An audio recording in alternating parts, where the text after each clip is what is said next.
श्लोक 16। तो परम सत्य साकन और गैर साकन तमाम जानदारों के बाहर और अंदर मौजूद हैं।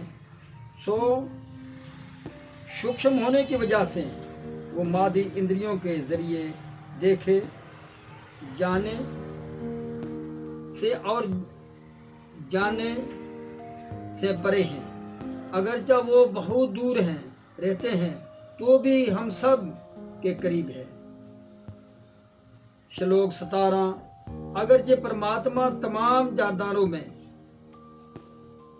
बटा हुआ और दिखाई देता है, वो कभी तकसीम नहीं होता, वो एक रूप में कायम है। अगर ये वो सब जानदारों को पालने वाला है तो ये भी समझना चाहिए कि वो सब का खात्मा और पैदा करने वाला है।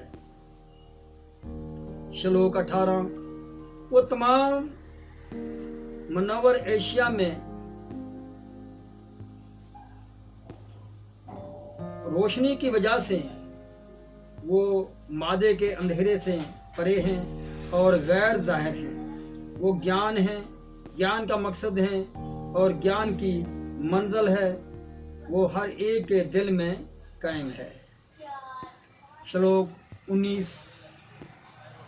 इस तरह मैंने कर्म का अस्त्र जिस्म ज्ञान और गए जानने के लायक को खुलासे से बयान किया है। इसे सिर्फ मेरे भक्त पूरी तरह समझ सकते हैं और इस तरह वो मेरी फितरत को हासिल कर सकते हैं। श्लोक 20।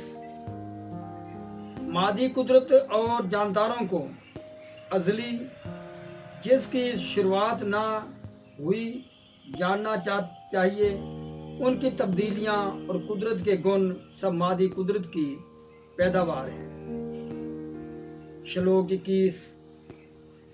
प्रकृति कुदरत को सब मादी कर्मों और कर्मों की वजह कहा जाता है और जानदार को संसार में तरह तरह के दुख और सुख की वजह कहा जाता है। श्लोक 22। इस तरह जानदार प्रकृति के तीनों गुणों से लुत्फानंदोज होता हुआ प्रकृति में ही जिंदगी बसर करता है। प्रकृति का यही संग इस जीव आत्मा की अच्छी बुरी योनियों में जन्म लेने की वजह है। श्लोक 23। तो भी इस जिस्म में एक दूसरा रूहानी भोक्ता लुत्फ उठाने वाला जो परमेश्वर हैं, अजीम मालक हैं, जो निगरान और इजाज़त देने वाले की हैसियत से मौजूद है और जो परमात्मा कहलाते हैं। श्लोक 24।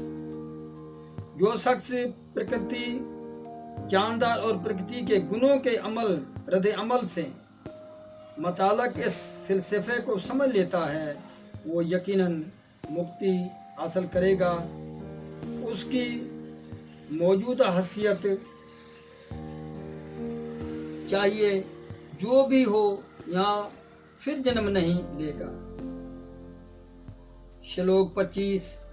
कुछ लोग परमात्मा को ध्यान के जरिए अपने अंदर देखते हैं तो दूसरे लोग ज्ञान के मुतालिया से और कुछ ऐसे ही हैं जो फलावर ख्वाहिश के बगैर कर्म करके देखते हैं। श्लोक 26। ऐसे भी लोग हैं जो दिव्य ज्ञान यानी रूहानी इल्म से वाकिफ नहीं लेकिन दूसरों से परम पुरुष के बारे में सुनकर उनकी पूजा करने लगते हैं। ये लोग भी हकीकी साधुओं से सुनने के रुझान की वजह से जन्म और मौत के सागर से आज़ाद हो जाते हैं। श्लोक 27। ये भारतीयों के सरदार, ये जान लो कि साकन और गैर साकन जो भी तुम्हें दिखाई देता है वो कार्य कश्तर जिस्म और कश्तरिया जिस्म के जानने वाले के मिलाप की वजह से है। श्लोक 28, जो परमात्मा को हर जानदार में बराबर देखता है और जो ये समझता है कि इस फानी जिस्म के अंदर ना तो आत्मा ना ही परमात्मा कभी भी फना होता है, वही हकीकतन देखता है। श्लोक 29, जो शख्स परमात्मा को यकसा हर जगह और हर जानदार में देखता है वो अपने मन के जरिए अपने आप को नहीं गिराता, इस तरह वो परम गति को हासिल करता है। श्लोक 30, वो ये देख सकता है कि तमाम कर्म जिस्म के जरिए किए जाते हैं। जिस्म की पैदाइश प्रकृति से होती है और जो देखता है कि आत्मा कुछ भी नहीं करता, यही हकीकतन देखता है। श्लोक 31,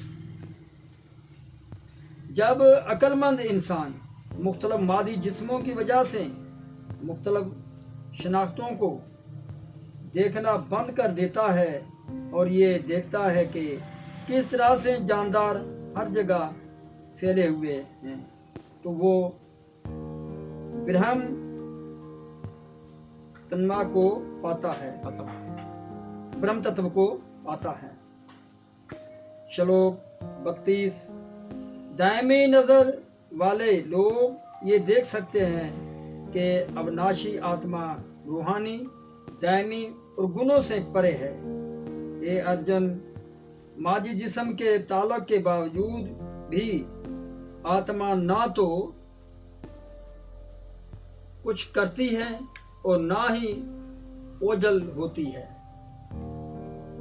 श्लोक 33, अगर ये आसमां हर जगह मौजूद है लेकिन अपनी सूक्ष्म प्रकृति की वजह से किसी शय से नहीं मिलता, इसी तरह ब्रह्म भूत में कायम आत्मा जिस्म में मौजूद रहते हुए भी जिस्म से नहीं मिलती।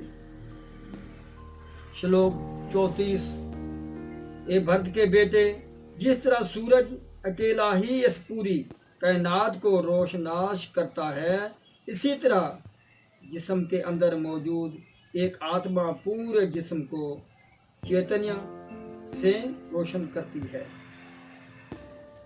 श्लोक 35, जो लोग ज्ञान की आंखों से जिस्म और जिस्म के जानने वाले के फर्क को देखते हैं और मादी कुदरत के ताल्लुक से आज़ादी के तरीके को भी जानते हैं, वो परम गति को पा लेते हैं। इस तरह श्रीमद् भागवत गीता प्रकृति परम पुरुष योग नामी 13वां अध्याय समाप्त हुआ।